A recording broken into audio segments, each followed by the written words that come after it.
नमस्कार, ये आकाशवाणी चंडीगढ़ है। अब आप चंदन शर्मा से प्रादेशिक समाचार सुनिए। भारतीय जनता पार्टी के कार्यकारी अध्यक्ष नितिन नबीन पार्टी के राष्ट्रीय अध्यक्ष चुने गए हैं। आज नई दिल्ली में भाजपा मुख्यालय में पार्टी के राष्ट्रीय चुनाव आयोजन अधिकारी डॉ के लक्ष्मण ने अध्यक्ष चुने जाने को लेकर उनके नाम की औपचारिक घोषणा की। प्रधानमंत्री नरेंद्र मोदी और केंद्रीय मंत्री अमित शाह, राजनाथ सिंह, जेपी नड्डा तथा नितिन गडकरी ने उनका अभिनंदन किया। उनके अध्यक्ष पद की शपथ ग्रहण के मौके पर प्रधानमंत्री नरेंद्र मोदी ने कहा, आने वाले 25 वर्ष बहुत महत्वपूर्ण है।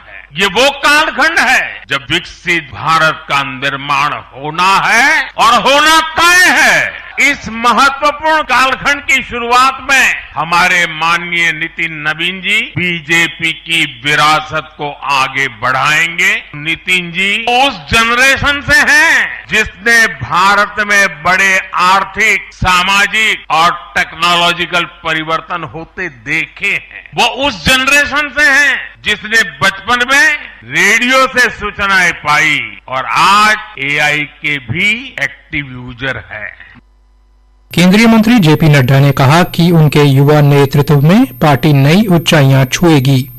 नितिन जी जो मूलतः कार्यकर्ता है, वैचारिक पृष्ठभूमि पर परिपक्व हैं और बहुत ही छोटी उम्र में 5 बार विधायक रह चुके हैं और वर्तमान में भी विधायक हैं। बिहार सरकार में कई बार मंत्री रहे हैं। हमारे राष्ट्रीय युवा मोर्चा के महासचिव के रूप में आपको सारे देश का भ्रमण करने का मौका मिला। ऐसे हमारे नौजवान, ऊर्जावान और प्रतिभावान अध्यक्ष के रूप में आपने कार्यभार संभाला है। आपको बहुत बहुत बधाई, बहुत बहुत शुभकामनाएं।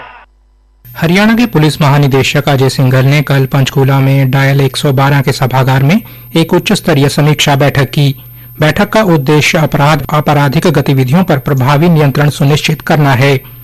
इस बैठक में प्रदेश भर के अतिरिक्त पुलिस महानिदेशक, पुलिस महानिरीक्षक, पुलिस आयुक्त तथा पुलिस अधीक्षक शामिल हुए। बैठक के दौरान कानून व्यवस्था को और अधिक मजबूत बनाने, अपराध रोकथाम के लिए ठोस रणनीति अपनाने तथा आमजन को सुरक्षित, शांतिपूर्ण और भयमुक्त वातावरण उपलब्ध करवाने को लेकर गहन विचार विमर्श किया गया।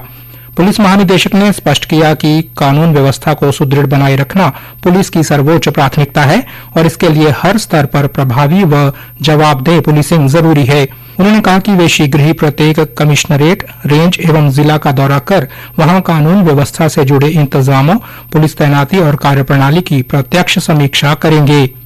हरियाणा को जल्द ही सेम मुक्त किया जाएगा।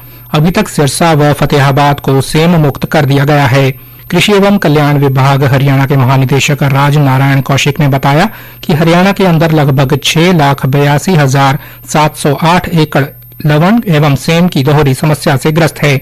ये समस्या हरियाणा के 13 जिलों में, जिनमें मुख्यतः रोहतक, झज्जर, सोनीपत, जींद, चरखी दादरी, हिसार, फतेहाबाद, सिरसा, नूंह, गुरुग्राम, पलवल, फरीदाबाद व भिवानी है। इन 13 जिलों के लगभग 724 गांव इस समस्या से जूझ रहे हैं।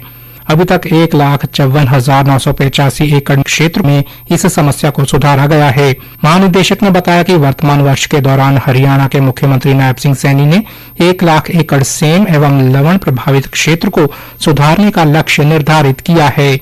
हरियाणा क्वालिटी एश्योरेंस अथॉरिटी ने मुख्यमंत्री के निर्देशों के अनुरूप विभिन्न विभागों की प्रमुख अवसंरचना परियोजनाओं को 2 चरणों में विस्तृत तकनीकी ऑडिट किया है, जिसमें 25 बड़ी परियोजनाएं शामिल हैं।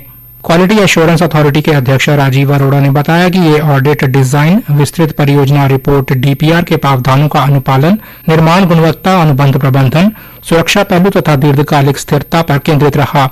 इन ऑडिट के आधार पर विस्तृत तकनीकी ऑडिट रिपोर्ट तैयार कर संबंधित प्रशासनिक विभागों और कार्यान्वयन एजेंसियों को अनुपालन एवं सुधारात्मक कार्रवाई के लिए भेजी गई हैं। उन्होंने कहा कि अथॉरिटी को इस वर्ष 16 फरवरी तक विभागों से प्राप्त कार्रवाई रिपोर्ट के साथ अपने स्वतंत्र अवलोकन, टिप्पणियां और सिफारिशों को सम्मिलित करते हुए एक व्यापक समेकित प्रस्तुति तैयार करने का भी दायित्व सौंपा गया है। इसी के साथ प्रादेशिक समाचार समाप्त हुए।